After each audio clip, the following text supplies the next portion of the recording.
L'équipe, salut à tous, j'espère que vous allez bien, j'espère que vous avez passé une bonne journée. On se retrouve pour la petite vidéo d'avant-match demain soir à partir de 21 h sur Canal+, en direct du Parc des Princes, Paris Saint-Germain, Girondins de Bordeaux, match comptant pour la 12e journée de Ligue 1. Les 5 derniers matchs, toutes compétitions confondues entre ces deux clubs, 4 victoires parisiennes pour un match nul. La dernière victoire des Girondins, les amis, il faut remonter à un peu plus de 5 ans en arrière. C'était le 15-03-2015 et Bordeaux s'était imposé 3-2 à domicile. Les Girondins de Bordeaux, sur leurs 20 derniers matchs, toutes compétitions confondues, c'est un bilan plutôt négatif. Seulement 5 victoires, 9 matchs nuls pour 6 défaites côté parisien sur nos 20 derniers matchs. Toute compétition confondue, c'est le contraire. C'est un bilan plutôt encourageant, plutôt positif. 13 victoires, 1 nul pour 6 défaites. Le week-end dernier, les amis, match de Ligue 1.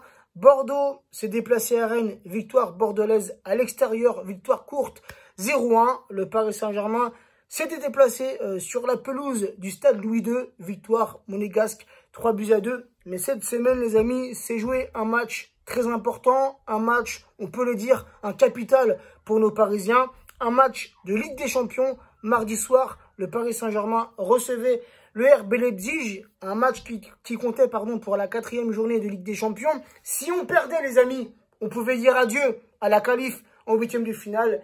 Et Dieu merci, le Paris Saint-Germain s'est imposé par le plus petit des scores, 1-0, les amis. Oui, on s'est imposé, oui, les 3 points, oui, ça nous relance dans la course, ça nous redonne de l'espoir, ça nous remotive pour les 8e de finale. Mais les amis, il faut être honnête, il faut l'avouer, un match complètement dégueulasse de la part de nos joueurs. Aucun fond de jeu, aucune créativité, aucune construction, quasiment aucun jeu collectif.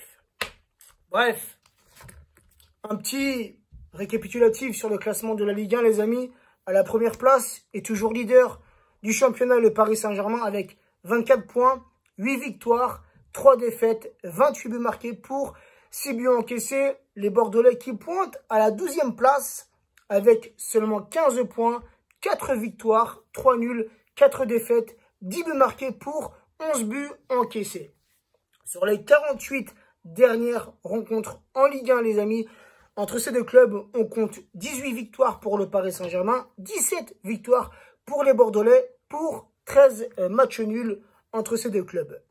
Au niveau des absents, pour demain, les amis, tout de même, il y a quelques absents côté parisien. Marquinhos ne sera pas présent pour ce match. Draxler, Kehrer, Bernat, toujours blessé. Diallo suspendu pour ce match. Et il y a 2 joueurs qui sont incertains. Et je pense qu'on en saura plus dans les heures qui arrivent. Les 2 joueurs sont Gueye et Icardi. Mais d'après Thomas Tuchel, en conférence de presse, Icardi devrait tout de même être dans le groupe pour demain soir. Donc la petite compo que je verrai demain soir. Oublions le 4-3-3 qu'on a pu voir mardi soir en Ligue des Champions. 4-3-3 avec un milieu assez faible.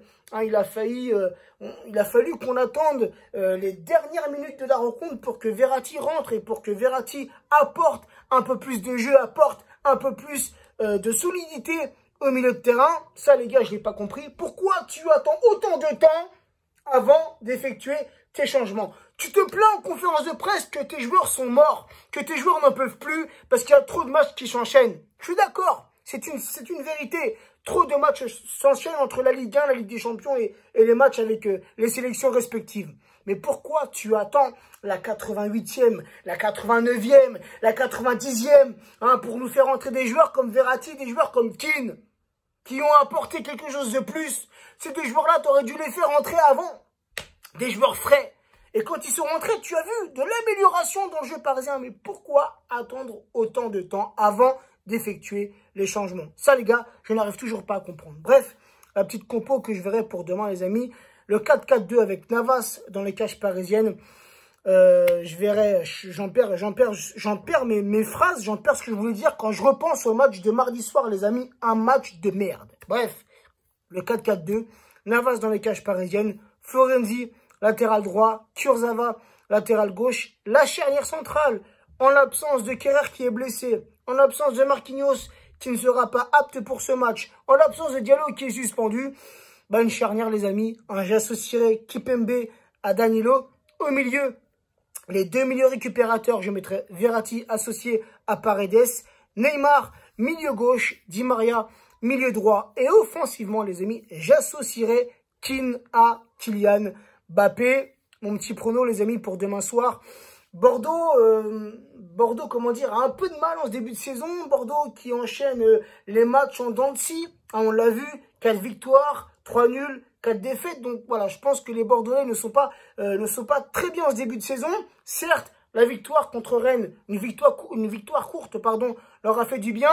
Mais avant cette victoire, ils ont enchaîné 2 défaites consécutives. Donc je pense que pour demain soir, le match est à notre portée. Et je verrai une victoire parisienne au Parc des Princes sur le score de 3-0. Sur ce les amis, n'hésitez pas en commentaire à me donner votre compo et votre prono.